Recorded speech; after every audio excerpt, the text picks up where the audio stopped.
দিদি কোথা থেকে আসা হয়েছে আমাদের পার্লারে? আমি জোকা থেকে এসেছি, আর তোমাদের এই অফারটা জামাই ষষ্ঠী অফার চলছিল সেটা দেখেই এসেছি।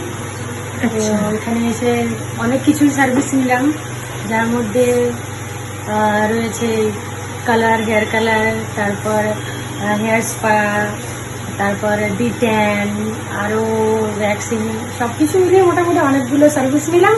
আমার খুবই ভালো লেগেছে, আর এখানকার যে সার্ভিস দেওয়ার সবাই ছিল তারাও ভীষণ খুবই গুড বিহেভ আর খুবই ধৈর্য নিয়ে খুব ভালোভাবে কাজগুলো করে। থ্যাংক ইউ সো মাচ, আমার তো Thank খুবই you. ভালো লাগলো, আমি আবার আসবো। আর তোমার এই অফারটা নিয়ে কিরকম লাগলো? অফারটা অ্যাফোর্ডেবল আছে, সবাই নিতে পারবে, খুবই অল্প খরচায় তুমি একসাথে এতগুলো অফার পাচ্ছ, এটা সত্যি অতুলনীয়। তোমরা সবাই আসো আর এসে এটাকে দেখো, তোমাদের ভালোই লাগবে। থ্যাংক ইউ সো মাচ এত সুন্দর রিভিউ দেওয়ার জন্য। তুমি আবার আসবে তো? অবশ্যই আসবে, অবশ্যই আসবে। Thank you.